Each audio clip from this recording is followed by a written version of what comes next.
Hello प्यारे students, PCM research academy में आपका स्वागत है। और आज हम मेजरमेंट ऑफ फिजिकल क्वांटिटी का लेक्चर नंबर 3 स्टार्ट करने जा रहे हैं। और आज का ये जो लेक्चर है एनडीए, आरआरबी, जेई, एसएससी जितने भी कॉम्पिटिटिव एग्जामिनेशन होते हैं उससे रिलेटेड है, क्योंकि इसमें से कोई ना कोई क्वेश्चन हमारा पूछा जाता है। प्रीवियस ईयर के देखें या 10 साल के जितने भी क्वेश्चन देखे जाएंगे, आज जो पढ़ाया जाएगा इसमें से कोई ना कोई क्वेश्चन आता है। प्रीवियस क्लास में जो हमने पढ़ाया था फंडामेंटल यूनिट्स, उनकी डेफिनेशन के बारे में पढ़ा था। वो जो लेक्चर था वो जेई, नीट और क्लास 11 के लिए इंपॉर्टेंट था, लेकिन आज का लेक्चर हर कॉम्पिटिटिव एग्जाम्स के लिए भी इंपॉर्टेंट है। सबसे पहले हम मेजरमेंट करते हैं लेंथ का। अगर हम प्रैक्टिकल यूनिट्स की बात करें तो प्रैक्टिकल यूनिट्स में जब भी बात करते हैं तो मेजरमेंट ऑफ लेंथ की बात करते हैं। अगर हमें कोई भी स्मॉलर लेंथ है, अगर हमें मेजरमेंट करना है किसका, स्मॉलर लेंथ का, मेजरमेंट ऑफ स्मॉलर लेंथ। जब भी हम स्मॉलर लेंथ की बात करते हैं तो हमने कुछ सब मल्टीपल्स फैक्टर बताए थे। इससे पहले हमने एसआई प्रीफिक्स में सब मल्टीपल फैक्टर्स बनाए थे। अगर हमसे कोई पूछे कि सपोज करो 1 माइक्रोमीटर कितने मीटर के इक्वल होता है। पहला क्वेश्चन क्या है, 1 माइक्रोमीटर कितने मीटर के इक्वल होता है। तो हमने पढ़ा था कि 1 माइक्रोमीटर जो होता है, अगर हम बात करें तो माइक्रोन यानी लेंथ के लिए यूज किया जा रहा है। जितने भी हमारे लेंथ जहां पे हमें माइक्रोमीटर लगाना है तो 1 माइक्रो इजिकल टू हमने पढ़ा था किसके होता था, 10⁻⁻6 मीटर के, 10⁻⁻6 मीटर के, ठीक है ना। तो 1 माइक्रोमीटर इजिकल टू किसके होगा, 10⁻⁻6 मीटर के। ये हम पढ़ चुके थे। इसके बाद दूसरा जो क्वेश्चन पूछा जाता है, इसमें पूछा जाता है कि नैनोमीटर, जो नैनोमीटर यूनिट्स है वो हम कहाँ यूज करते हैं। तो नैनोमीटर का यूज हम अगर छोटे छोटे जो आपके बैक्टीरिया वगैरह होते हैं वहां पे उन्हें देखने के लिए करते हैं। और नैनोमीटर का यूज हम छोटे छोटे जितने भी बैक्टीरिया है, बैक्टीरिया के जो साइज होते हैं या कोई वायरस होता है उसके जब साइज देखने होते हैं, कितना बड़ा वायरस है क्या है, तो उसके लिए हम नैनोमीटर का यूज करते हैं। तो 1 नैनोमीटर में कितने मीटर होते हैं, क्वेश्चन पूछा जाता है कि 1 नैनोमीटर में कितने मीटर होते हैं। तो हमने पढ़ाया था 10⁻⁹ मीटर के इक्वल होता है। कितने के इक्वल होता है ये, 10⁻⁹ मीटर्स के इक्वल होता है, ठीक है ना। और नैनोमीटर का यूज हम कहां पे करते हैं, अगर बात करें नैनोमीटर का यूज हम वेवलेंथ को मेजर करने के लिए भी करते हैं। कहां पे करते हैं, जो लाइट की वेवलेंथ होती है वहां पे भी हम नैनोमीटर का यूज करते हैं। ये क्वेश्चन भी पूछा जाता है, it is also use to express the wavelength of light. तो ये वेवलेंथ ऑफ लाइट को मेजर करने के लिए भी हम नैनोमीटर का यूज करते हैं। वेवलेंथ ऑफ लाइट को एक्सप्रेस करने के लिए भी नैनोमीटर का यूज करते हैं। तो 1 नैनोमीटर इक्वल टू किसके होता है, 10⁻⁹ मीटर के। अब तीसरी फर्मी, ये काफी पूछा जाता है। ये कॉम्पिटिटिव एग्जाम में फर्मी के बारे में बहुत ज्यादा पूछा जाता है। फर्मी भी हमारी यूनिट होती है, ठीक है, लेंथ की यूनिट है। और इसका यूज कहां किया जाता है, जब भी हम न्यूक्लियर साइज की बात करते हैं। किसके लिए, न्यूक्लियर साइज की बात करते हैं, तब न्यूक्लियस में साइज की बात करेंगे तो उसको जब मेजर करते हैं तो फर्मी द्वारा ही मेजरमेंट उसका किया जाता है। तो 1 फर्मी पूछा जाता है कि 1 फर्मी में कितने मीटर होते हैं। तो 1 फर्मी इजिकल टू होता है हमारा 10⁻⁻15 metre, 10⁻⁻15 metre. 1 fermi equal to 10⁻⁻15 metre के होता है। अब बात करते हैं 4th इज एंगस्ट्रॉम। ये भी काफी पूछा जाता है, एंगस्ट्रॉम, इसको ऐसे डोनेट करते हैं हम ए पे 0। तो एंगस्ट्रॉम ये काफी पूछा जाता है। ये क्या बताता है, जो वेवलेंथ होती है हमारी लाइट की या एटम्स या मॉलिक्यूल्स में हम एंगस्ट्रॉम यूनिट का यूज करते हैं। कहां कहां करते हैं इसका यूज, वेवलेंथ ऑफ लाइट में भी एंगस्ट्रॉम का यूज करते हैं, इस यूनिट का यूज करते हैं।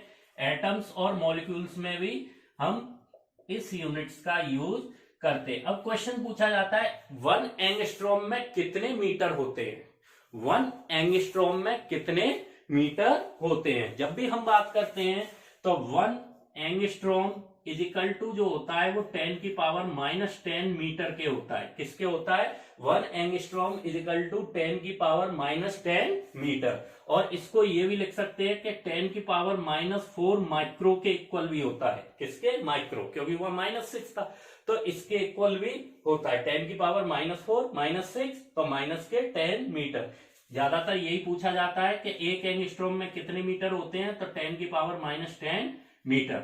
अब ये जो मैंने स्मॉलर लेंथ के बारे में बताया है, यहाँ पे लेंथ की जो यूनिट्स बताई हैं, ये हमारे जितने भी न्यूमेरिकल्स होते हैं वहां पे बहुत इंपॉर्टेंट होते हैं, इसलिए हमें याद होने चाहिए। 1 माइक्रोमीटर इज इक्वल टू 10 की पावर -6 मीटर के, 1 नैनोमीटर इज इक्वल टू 10 की पावर -9 मीटर के, 1 फर्मी इज इक्वल टू 10 की पावर -15 मीटर के होता है, 1 एंगस्ट्रॉम इज इक्वल टू 10 की पावर -10 मीटर के होते हैं। ये जितनी थी हमारी स्मॉलर लेंथ्स के लिए हम इन यूनिट्स का यूज करते थे। अब हम बात करते हैं मेजरमेंट ऑफ बिगर लेंथ की। जो बड़ी बड़ी लेंथ होती है उसको किस यूनिट से मेजर करते हैं? Bigger length. Measurement of bigger length की बात करेंगे तो ये जो है ये सबसे इंपॉर्टेंट टॉपिक है और इसमें से हर साल क्वेश्चन आ रहे हैं। पहला हम बात करते हैं, फर्स्ट इज एस्ट्रोनॉमिकल, ठीक है, एस्ट्रोनॉमिकल यूनिट्स। अगर एस्ट्रोनॉमिकल यूनिट्स की बात करें तो इसको हिंदी में कहते हैं हम खगोलीय,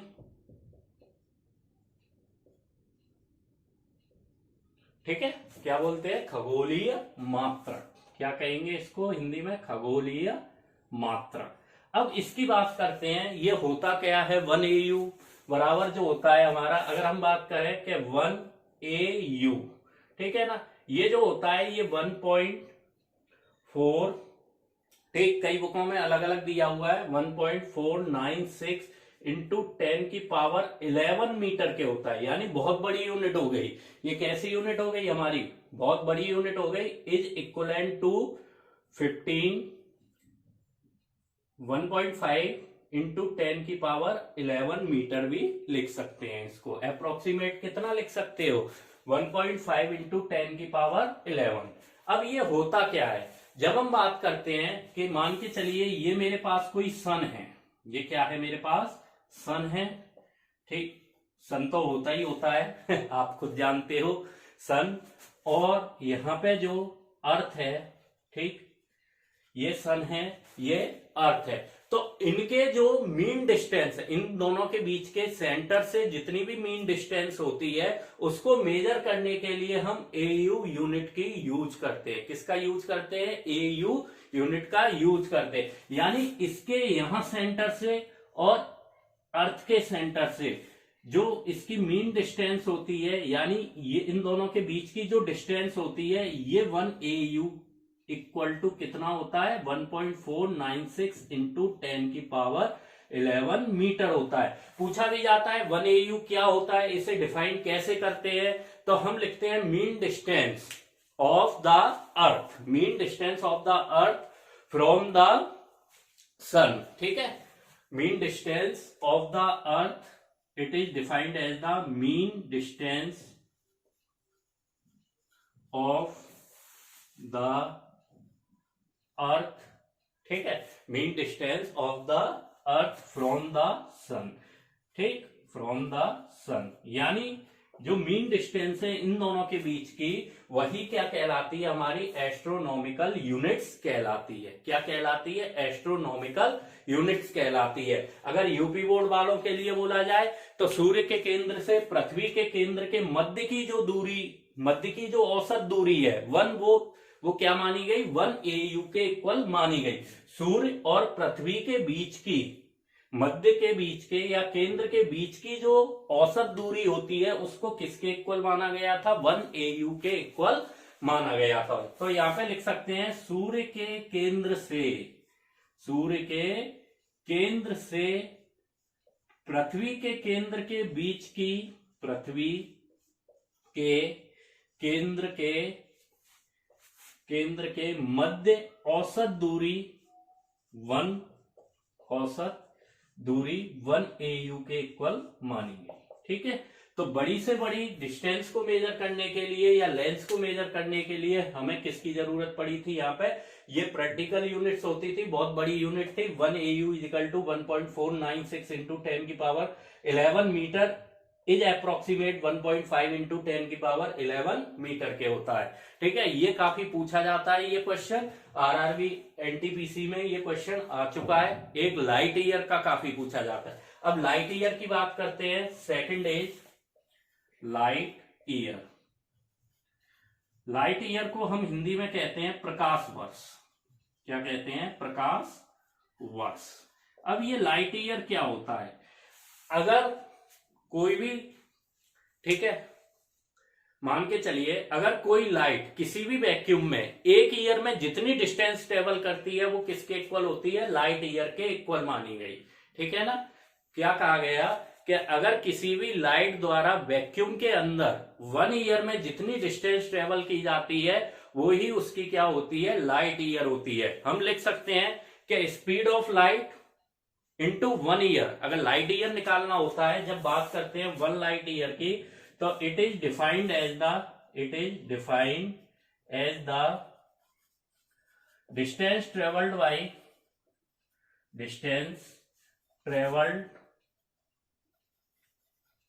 travelled by light in vacuum in 1 year. एक ईयर में लाइट द्वारा जितनी डिस्टेंस ट्रेवल की जाती है वो उसकी क्या कहलाती है? लाइट ईयर कहलाती है। तो 1 light year LY equal to होता है speed of light into 1 year. अब हम जानते हैं स्पीड ऑफ लाइट जो होती थी 3 इंटू 10 की पावर 8 मीटर पर सेकेंड होती थी। कितनी होती थी? 3 इंटू 8 10 की पावर 8 मीटर पर सेकेंड इंटू 1 ईयर को लिख सकते हैं 24 आवर्स। पहला 24 आवर। अब इसमें 1 ईयर में कितने दिन होते हैं? 365 डेज होते हैं, 60 मिनट होते हैं, 60 सेकेंड होते हैं। तो ये लिख सकते हैं हम 3 इंटू 10 की पावर 8 मीटर पर second into 24 into 365 into 60 into 60। और ये जो वैल्यू आती है वो निकल के आती है हमारी 9.46। ये वैल्यू किसके आती है? 9.465 इंटू 10 की पावर 15 के समथिंग आती है। किसके आती है? 10 की पावर 15 मीटर। ठीक है ना? ये वैल्यू इसकी निकल के आएगी 9.46 इंटू 10 की पावर 15 मीटर के आती है। और इसको हम अप्रोक्सीमेट लिख सकते हैं 10 की पावर 16 मीटर के भी अप्रोक्सीमेटली होती है। मीटर के क्या होती है? ये अप्रोक्सीमेटली हम लिख सकते हैं इसको 1 लाइट ईयर को। यहाँ पे अप्रोक्सीमेटली कितना लिख सकते हैं? 10 की पावर 16 मीटर। अब बात करते हैं कि जब हमने बोला कि 1 लाइट ईयर बराबर इतना होता है, कितना? 9.467 या 65 इंटू 10 की पावर 15 मीटर, अप्रोक्सीमेट 10 की पावर 16 मीटर के होती है। ठीक है, अब आगे बात करते हैं इसी में। अब हम बात करेंगे कि हमें पता लग गया 1 light year equal to 9.46 into 10 की पावर 15 मीटर के इक्वल होती है। ठीक है ना? अब हम इसके बाद बात करते हैं, इसकी एक और यूनिट होती है थर्ड पारसेक। लेंथ की थर्ड यूनिट कौन सी है? पारसेक। और ये जो यूनिट होती है ये सबसे बड़ी यूनिट बताई गई। Parsec is the biggest unit of the length. इसमें क्या बताया गया था? जितने भी आउटसाइड में सोलर सिस्टम की बात करते हैं उसकी जो लार्जर डिस्टेंस होती है उसको मेजर करने के लिए हम पारसेक का यूज करते हैं। तो इसका यूज कहां पे करते हैं? ये जो यूनिट क्या करती है? Measure larger distance, measures larger distance outside solar system. ठीक है, सोलर सिस्टम की जितनी भी आउटसाइड की जितनी भी लार्जर डिस्टेंस होती है उसको मेजर करने के लिए हम किसका यूज करते हैं? पारसेक का यूज करते हैं। या ये बोल सकते हैं सौर मंडल से बाहर की सबसे लंबी दूरी को मापने के लिए हम किसका यूज करते हैं? पारसेक का यूज करते हैं। सौर मंडल के बाहर की सबसे लंबी दूरी को मापने के लिए हम किसका यूज करेंगे, पारसेक का यूज करते हैं। और हमने क्या पढ़ा था कि एक पारसेक इजिकल टू जो होता है 1 पारसेक इजिकल टू बताया गया था 3.26 लाइट ईयर के equal. 1 parsec equal to 3.26 light year, यानी इसका भी 3 गुना बताया गया 3.26 लाइट ईयर के। 1 पारसेक इजिकल टू इतने के होता है। जबकि अगर मीटर की बात करेंगे, मीटर में कितना होता है, तो 3.08 इंटू 10 की पावर 16 मीटर। ठीक है, 3.08 इंटू 10 की पावर 16 मीटर के होता है। और 1 पारसेक 3.26 लाइट ईयर के होता है। उसके बाद अगर हम बात करते हैं एयू के मतलब से, तो एक पारसेक अगर बात करें, जो एक पारसेक है, एयू की बात करते हैं तो किस एयू के इक्वल होता है 20,626 एयू के इक्वल होगा, एस्ट्रोनॉमिकल यूनिट के इक्वल होगा। किसके होगा, सॉरी 20,000, ठीक है, 20,600 होता है 267, सॉरी 2 लाख, यानी बहुत बड़ी यूनिट होती है पारसेक अगर देखा जाए डिस्टेंस को मेजर करने के लिए 2 लाख, ठीक है, और 6,267 एयू के इक्वल होता है। ठीक, तो ये 1 पारसेक होता है। अब जब हमने बात की थी कि सबसे बड़ी यूनिट कौन सी होगी लार्जर लेंथ के लिए या डिस्टेंस के लिए, 1 parsec is greater than 1 light year. ठीक है, 1 लाइट ईयर से बड़ी है और 1 लाइट ईयर बड़ी है 1 एयू से। ये होता है हमारा जो ऑर्डर है, सबसे बड़ी यूनिट पारसेक, उसके बाद लाइट ईयर, उसके बाद 1 एयू के इक्वल होती है। तो ये सारी डिस्टेंस हम यहाँ पे मेजर करते हैं। जब भी हम बात करते हैं किस तरह से हमें मेजर करनी होती है, तो इस तरीके से हम पारसेक को भी मेजर करते हैं। अब बात करते हैं पारसेक के बाद, ये तो हमने बता दिया कि लाइट ईयर है, 1 एयू है, ठीक है ना। अब इसकी डेफिनेशन भी दी गई है बुकों में।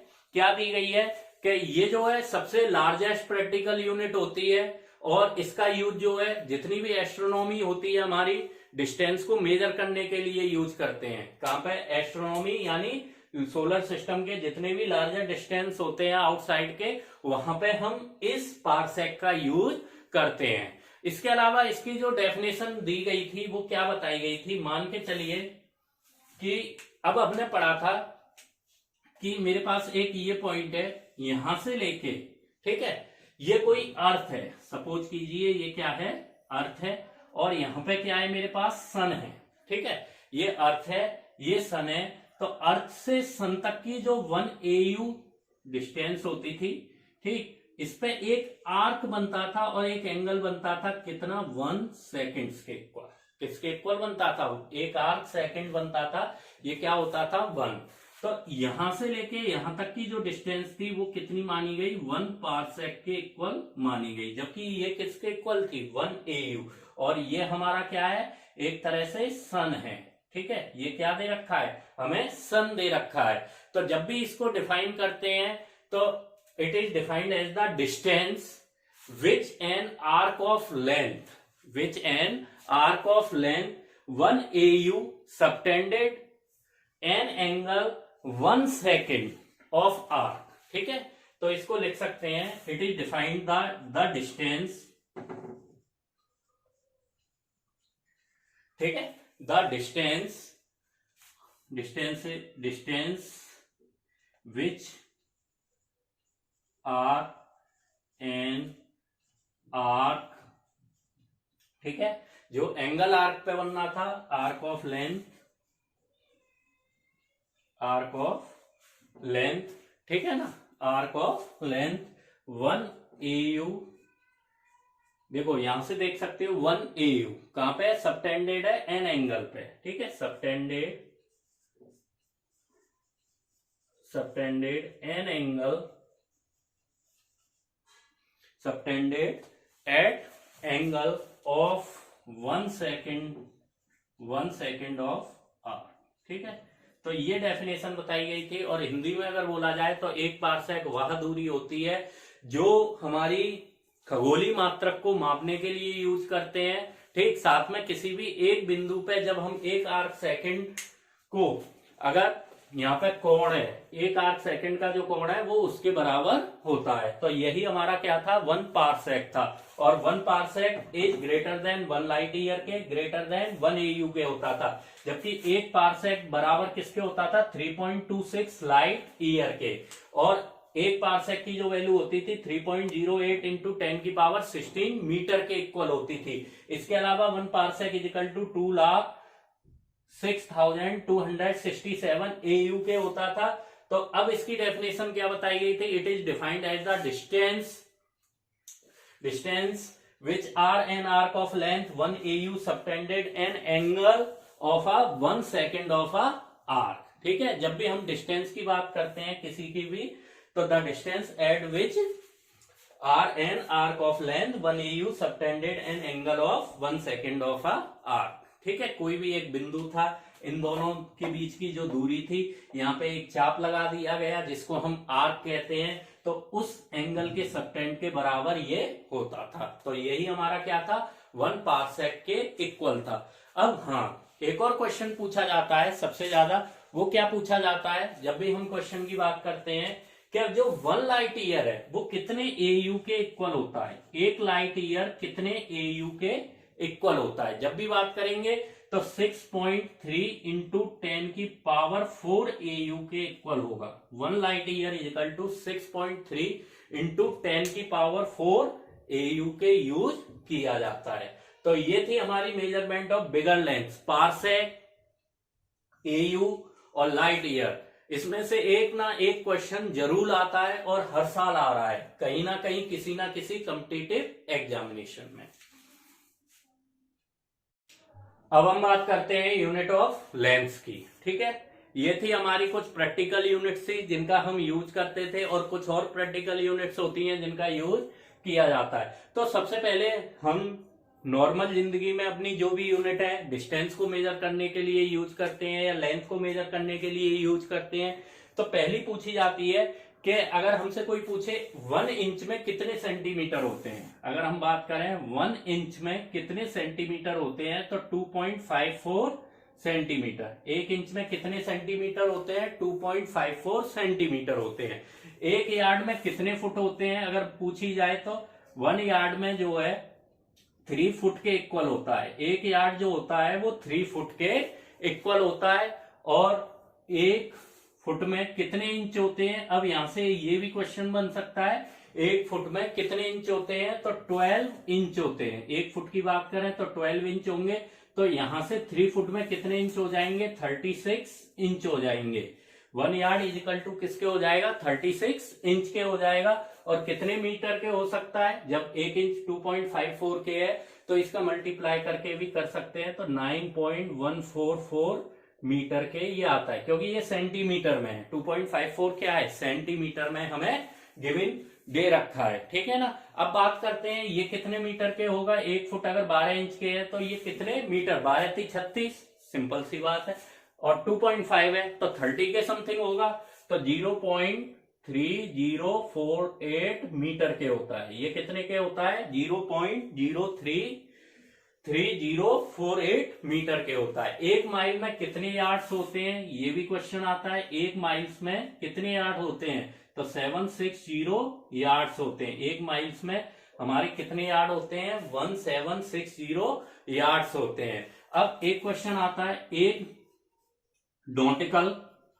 नॉटिकल माइल में, ठीक है, 1 नॉटिकल माइल में कितने मीटर होते हैं, तो 1852 मीटर होते हैं। 1 नॉटिकल, जब मील की बात करते हैं तो कितने होते हैं हमारे, 1852 मीटर होते हैं। अब एक क्वेश्चन पूछा जाता है, 1 माइल में हमने पढ़ लिया 1760 यार्ड्स होते हैं, तो 1 माइल में कितने फीट होंगे, 1 माइल में हमारे कितने फीट होते हैं, ये भी क्वेश्चन पूछा जा सकता है। तो 5280 फीट होते हैं। कितने होते हैं, 5280 फीट हमारे किस में होते हैं, 1 माइल में इतने फीट होते हैं। ठीक है ना, ठीक है ना। तो ये थी हमारी यूनिट ऑफ लेंथ। अब हम बात करेंगे कुछ यूनिट ऑफ मासेस के बारे में। स्मॉलर यूनिट होती है मास की, वो भी हम यूज करते हैं, या बिगर यूनिट्स होती हैं उनका भी यूज किया जाता है। अगर हमसे पूछे 1 हेक्टोग्राम में कितने किलोग्राम होते हैं, 1 हेक्टोग्राम में कितने किलोग्राम होते हैं, ये मास के लिए है। किसके लिए? मास। 1 हेक्टोग्राम में कितने किलोग्राम होते हैं, हाउ मेनी केजी। क्वेश्चन क्या पूछा जाएगा, 1 हेक्टोग्राम में कितने किलोग्राम होते हैं। तो सबसे पहले हमने जब बात की थी, हम जानते थे कि 1 हेक्टोग्राम की बात कर रहे हैं, तो यहां पे 100 ग्राम के इक्वल होता है। कितने के होता था? 100 ग्राम। अगर देख सकते हैं कैसे, देखो हमने जब यूज किया था डेका, हेक्टो, किलो, मेगा, जीगा, टेरा, पेटा, यहां तक बात करते हैं केवल। 10 की पावर 1 होता था ये, 10 की पावर 2, 10 की पावर 3, 10 की पावर 6, 10 की पावर 9, 10 की पावर 12 और 10 की पावर 18। ठीक है ना, ये वैल्यू होती थी हमारी। अब हमने केजी में पूछा है, यानी इन दोनों के बीच में कितना डिफरेंस है, 1 का डिफरेंस है। इन दोनों के बीच में कितने का डिफरेंस है? अगर बात करें 1 हेक्टो में कितने ग्राम है, 100 ग्राम होते हैं, लेकिन इन दोनों के बीच का डिफरेंस कितना है, 1 का है। तो इसका मतलब क्या है, ये वाली छोटी संख्या है, ये बड़ी है। ठीक, जब भी अगर छोटी कन्वर्ट की जाती है बड़ी में, तो हमेशा 10 की पावर -1 मानी जाती है वो वैल्यू। तो ये किसके इक्वल होगा, 10 की पावर -1 केजी। इन दोनों के बीच का डिफरेंस 1 है, तो 10 की पावर -1 केजी हेक्टोग्राम। ठीक, अगर हमसे पूछे 1 डेकाग्राम कितने केजी के इक्वल होता है, तो सिंपल है, इन दोनों के बीच का डिफरेंस कितना है, 2 है, तो 10 की पावर -2 केजी। ये सबसे अच्छी ट्रिक होती है पता करने की कि कौन सा पहले पूछा गया है। अगर हमसे पूछे 1 डेसीग्राम, अब क्वेश्चन बदल दिया, देखो डेसी सेंटी, तो वहां 10 की पावर -1 होता था डेसी, 10 की पावर -1, तो 10 की पावर -1 और 10 की पावर -3 जब भी चेंज करेंगे तो कितना आएगा, 10 की पावर -4 केजी के। किसके आएगा, डेसीग्राम, 10 की पावर -4 केजी के आएगा। ठीक, अगर हमसे पूछे 1 माइक्रोग्राम, 1 माइक्रोग्राम कितने केजी के होता है, तो देखिए ये कितना है, 10 की पावर 6 है, ये कितना है, 10 की पावर 3 है, लेकिन माइक्रोग्राम क्या है, इससे बड़ा है, किलो से कैसा है, बड़ा दे रखा है। तो ये कैसा होगा, 10 की पावर -6, सॉरी माइक्रो है, 10 की पावर -6 और -3 -9, क्योंकि माइक्रो दिया है, सॉरी मेगा नहीं है, माइक्रोग्राम है। तो जब 1 माइक्रोग्राम की बात करेंगे तो 1 माइक्रो में कितने होते हैं, 10 की पावर -6, ग्राम को किलो में चेंज करेंगे 10 की पावर -3 के होगा, तो ये इक्वल टू किसके होगा, 10 की पावर -9 केजी। तो इस तरह से हम स्मॉल जो यूनिट्स होती हैं मास की, उनको डिफाइन इस तरीके से करते हैं। ठीक है ना, तो ये पूछे भी जाते हैं और हमें याद भी रखने हैं। अब कभी कभार एक क्वेश्चन आ जाता है, 1 कैरेट बराबर किसके होता है, 1 कैरेट बराबर किसके होता है, तो याद रखना जो 1 कैरेट होता है वो हमारे 200 मिलीग्राम के होता है। किसके होता है, 200 मिलीग्राम। ठीक है, 1 कैरेट इज इक्वल टू किसके होगा, 200 मिलीग्राम के इक्वल माना जाता है। अगर हम 1 कैरेट की बात करें तो 200 मिलीग्राम के इक्वल होता है। ठीक है ना, तो 1 आउंस इज इक्वल टू किसके होता है, 28.53 ग्राम के। अब एक क्वेश्चन पूछा जाता है, 1 pound is equal to 1 pound, ये मास की यूनिट्स हैं। पाउंड का यूज हम कहां करते थे, ब्रिटिश प्रणाली में पाउंड का यूज किया जाता था। तो 1 पाउंड इज इक्वल टू किसके होता था, 453.52 ग्राम के, 453.52 ग्राम के 1 पाउंड होता है हमारा। 1 पाउंड इज इक्वल टू किसके होता है, 453 ग्राम के। ठीक है, उसके अलावा अगर 1 क्विंटल पूछे, 1 क्विंटल इज इक्वल टू किसके होता है, तो सब जानते हो 100 केजी के होता है। 1 क्विंटल जो एक बोरी होती है, तो उसमें कितने केजी माना जाता है, 100 kg. 1 metric ton, 1 metric ton की अगर बात करें तो 1 मैट्रिक टन जो होता है वो किसके इक्वल होता है, लगभग 10,000 केजी के इक्वल, सॉरी 1000 केजी के इक्वल होता है। किसके, 1000 केजी, यानी 10 क्विंटल।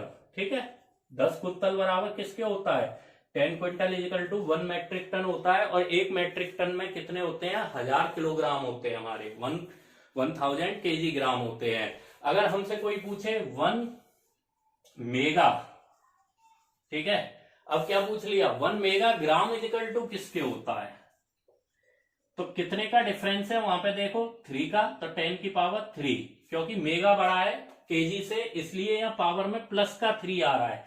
लेकिन अगर यहीं पे ये पूछा जाता, ऊपर वाले माइनस में जाते हैं, नीचे वाले प्लस में रहते हैं, ठीक है। 1 गीगाग्राम, अब 1 गीगाग्राम की बात करेंगे तो कितने का डिफरेंस है दोनों में, 2 का आ रहा है, यानी 6 का डिफरेंस है, तो 10 की पावर 6 केजी के होगा, ठीक है। तो इस तरह से हम ये चीजें निकालते हैं। एक और पूछी जाती है सबसे ज्यादा, 1 स्लग, देखो ये इंपॉर्टेंट है, इसमें पाउंड इंपॉर्टेंट है, आउंस इंपॉर्टेंट है, क्विंटल भी कभी कभार पूछ लिया जाता है। तो 1 स्लग इक्वल टू किसके होता है, 14.57 केजी के इक्वल माना गया है। 1 स्लग इक्वल टू किसके इक्वल माना गया है, 14.57 केजी के इक्वल माना जाता है, ठीक है। तो ये थी हमारी मेजरमेंट किसकी, मास की। जब भी हम बिगर यूनिट्स ऑफ मास की बात करते हैं, जो यूनिट है मास की, तो उनके बारे में बताया गया। इंपॉर्टेंट क्या थी, 1 slug is equal to 14.57 kg, 1 ounce is equal to 28.53 gram, और 1 pound is equal to 453.52 gram के होता है, ठीक है। अब हम बात करते हैं नेक्स्ट यूनिट ऑफ एरिया की, ठीक है। कुछ यूनिट्स होती हैं जो पूछी जाती है। 1 एकड़ is equal to 4840 square yards के होता है, 43,560 स्क्वायर फीट के होता है। इसके अलावा 1 हेक्टेयर में 2.5 एकड़ होते हैं, और 1 वर्न इज इक्वल टू 10 की पावर -28 मीटर स्क्वायर होता है। ये जो यूनिट्स होती हैं ये किसकी होती हैं, एरिया की, ठीक है, यूनिट्स ऑफ एरिया।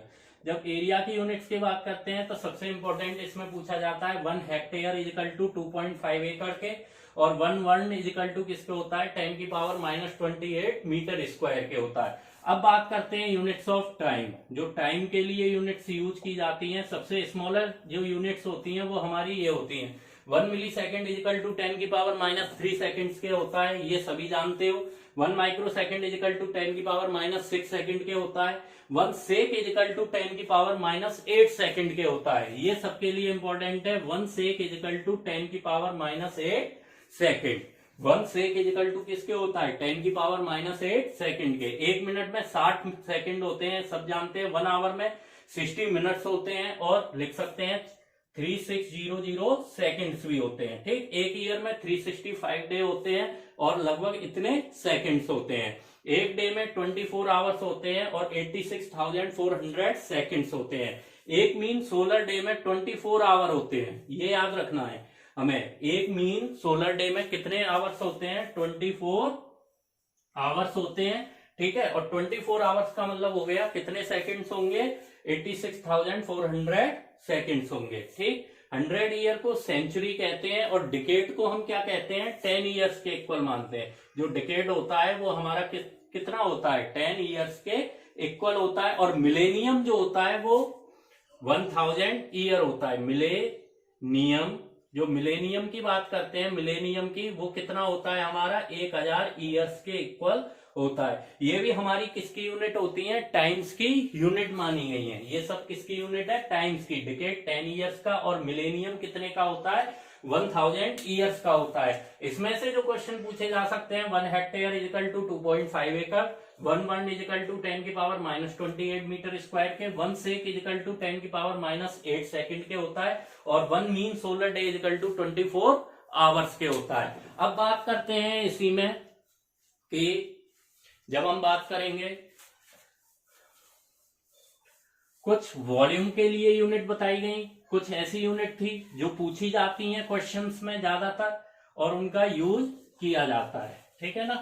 तो सबसे पहले हम बात करते हैं वॉल्यूम में, और आपको पता है वॉल्यूम को मेजरमेंट करने के लिए हम लीटर का भी यूज करते थे। किसका यूज करते थे, वॉल्यूम को मेजरमेंट करने के लिए किस यूनिट का यूज करते हैं, लीटर का। वॉल्यूम को मेजर करने के लिए हम लीटर का यूज करते हैं। अब इसमें पूछा जाता है वॉल्यूम में 1 गैलन बात क्या आती है, एक गैलन है वो किसके इक्वल होता है, तो ये एक gallon is equal to 3.785 litre के होता है। कितने के होता है, 3.785 लीटर। और कई बुकों में इसको 4.54 भी दिया गया है, 4.554 लीटर भी दिया है। ये जो मानी गई ये यूएसए के लिए मानी गई वैल्यू और ये यूके के लिए बताई गई। ठीक है, दोनों में अगर बात करें तो 1 गैलन इजिकल टू इतने लीटर के होता है। तो ये हमारी क्या होती है, यूनिट्स ऑफ वॉल्यूम।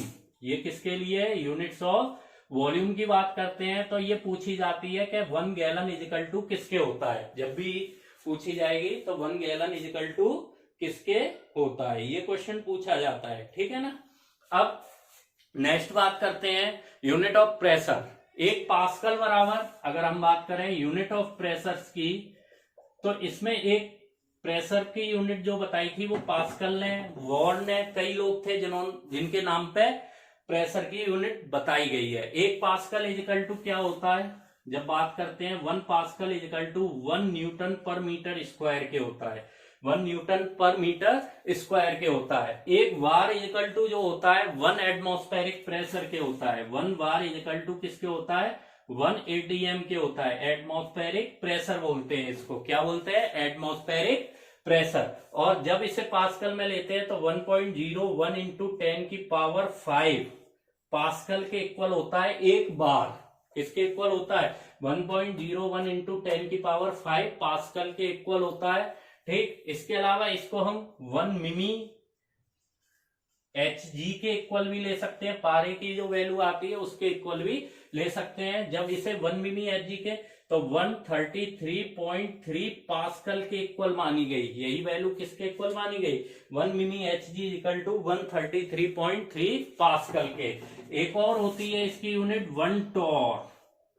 अगर 1 टॉर की बात करें तो 1 टॉर किसके इक्वल होता है, 10 की पावर -7 जूल के इक्वल होता है। 10 की पावर -7 जूल के इक्वल होता है। 1 टॉर इजिकल टू किसके होगा, 10 की पावर -7 जूल के इक्वल होगा। 1 bar is equal to 1 ATM। Atmospheric pressure is equal to 1.01 into 10 की पावर 5 पास्कल के। 1 मिमी Hg इजिकल टू 133.3 पास्कल के इक्वल होता है। और 1 पास्कल इजिकल टू 1 न्यूटन पर मीटर स्क्वायर के इक्वल माना गया। अब यूनिट्स एनर्जी में भी यूज की गई, 1 किलोवाट, 1 हॉर्स पावर। अगर बात करें एनर्जी की unit, units of energy, units of energy. ठीक है, हॉर्स पावर का पूछा जाता है, बहुत ज्यादा पूछा जाता है। 1 हॉर्स पावर इजिकल टू किसके होता है, 746 वॉट के। 1 हॉर्स पावर इजिकल टू किसके होगा, 746 वॉट के। ठीक, एक इलेक्ट्रॉन वोल्ट कितने जूल के होता है, सब पढ़ चुके हो, 1.6 इंटू 10 की पावर -19 जूल के। 1.6 इंटू 10 की पावर -19 जूल के, ये काफी पूछा जाता है। ठीक है ना। 1 किलोवाट पर आवर की अगर बात करते हैं तो किसके इक्वल होता है, 3.6 इंटू 10 की पावर 6 जूल के। 3.6 इंटू 10 की पावर 6 जूल के। ये कुछ यूनिट्स थी जिनका हम यूज करते हैं और इनमें से ही क्वेश्चन पूछे जाते हैं। क्वेश्चन पूछा जा सकता है 1 गैलन इजिकल टू कितने लीटर के होता है, तो 3.785 या 4.54 लीटर। ज्यादातर हम किसको मानते हैं, 3.785 लीटर को मानते हैं। Unit of pressure 1 pascal 1 newton पर मीटर स्क्वायर के। 1 बार इजिकल टू पूछा जाता है कितने पास्कल के होता है, तो 1.01 इंटू 10 की पावर 5 पास्कल के। उसके बाद 1 टॉर इजिकल टू किसके होता है, 10 की पावर -7 जूल के। 1 हॉर्स पावर इजिकल टू किसके होता है, 746 वॉट के। एक इलेक्ट्रॉन वोल्ट किसके इक्वल होता है, 1.6 इंटू 10 टू पावर -19 जूल के। 1 किलोवाट आवर इजिकल टू किसके होता है, 3.6 इंटू 10 की पावर 6 जूल के। इसमें से जो क्वेश्चन पूछे जाते हैं वो हॉर्स पावर का क्वेश्चन और किलोवाट आवर का क्वेश्चन काफी पूछा जाता है। ठीक है ना। हॉर्स पावर और जो किलोवाट आवर है उसका क्वेश्चन काफी पूछा जाता है। एक और है, एक बैरल बराबर किसके होता है, लगभग 158 लीटर के होता है। 1 बैरल इजिकल टू किसके होता है, अगर बात करें यूनिट्स ऑफ वॉल्यूम के, तो 1 बैरल जो होता है वो लगभग 158 पॉइंट कुछ वैल्यू लीटर के इक्वल होती है। ठीक है ना। 158 पॉइंट ये क्या है, इसमें वैल्यू होती है। ठीक है, या इसको 159 भी बोल सकते हैं। अप्रोक्सीमेट में 159 लीटर एक बैरल के इक्वल होता है। ठीक है ना। तो ये हमारी कुछ यूनिट्स थी। अब हम कुछ क्वेश्चन करने की कोशिश करते हैं। इसमें कुछ क्वेश्चन पूछे जाते हैं, जैसे सपोज कीजिए अब हमसे पूछ लिया जाए कि अगर हमें 4 इक्वेशन या 4 वैल्यू दी है या 4 टर्म दिए हैं, सपोज कीजिए हमसे पूछ लिया जाए, हमें 4 टर्म्स दे रखे हैं, वेलोसिटी, एक्सेलरेशन और आपका मोशन और इसके अलावा लेंथ। तो इसमें से मौलिक जो फंडामेंटल कहा जाए, फंडामेंटल फिजिकल क्वांटिटीज कौन सी है, हमसे पूछा जाए फंडामेंटल फिजिकल क्वांटिटी कौन सी है, वेलोसिटी, एक्सेलरेशन, मोशन और लेंथ में। तो आंसर क्या होगा इसका, लेंथ होगा। ठीक, एक लाइट ईयर की अगर बात करते हैं तो 1 लाइट ईयर में कितने AU होते हैं, ये क्वेश्चन पूछा जाता है। तो 6.3 इंटू 10 की पावर 4 AU के इक्वल होता है। और एक AU कितने मीटर के इक्वल होता है, ये भी पूछा जाता है। तो 1.5 इंटू 10 की पावर 11 मीटर के माना गया क्या, हमारा 1 AU। ठीक है ना। और कई जगह 1.5 इंटू 10 की पावर 11 मीटर या 1.496 इंटू 10 की पावर 11 मीटर भी दिया गया है। और 1 पार्सेक कितने लाइट ईयर के इक्वल होता है, तो 3.26 लाइट ईयर के इक्वल होता है। तो ये था आज का हमारा लेक्चर और ये लेक्चर फिनिश हो चुका है। इस लेक्चर के फिनिश होने के साथ साथ आपका जो फर्स्ट पार्ट है यूनिट एंड मेजरमेंट का, वो फिनिश हो चुका है कंप्लीट। अब नेक्स्ट लेक्चर में हम पढ़ेंगे एरर्स और सिग्निफिकेंट फिगर्स के बारे में, और वहां से काफी न्यूमेरिकल जो है नीट और जेई में पूछे जाते हैं। और यहाँ जो हमने आज जितना भी पोर्शन कराया, ये पोर्शन जो है आपके जितने भी कॉम्पिटिटिव एग्जाम्स होते हैं रिलेटेड टू जॉब्स, वहां पे इनमें से क्वेश्चन पूछे जाते हैं। प्लीज इस वीडियो को लाइक करना, शेयर करना और सब्सक्राइब करना, जिससे ज्यादा से ज्यादा अगर कोई देखता है तो उसके 1 या 2 मार्क्स कॉम्पिटिटिव एग्जाम में क्लियर हो जाए। Thank you very much.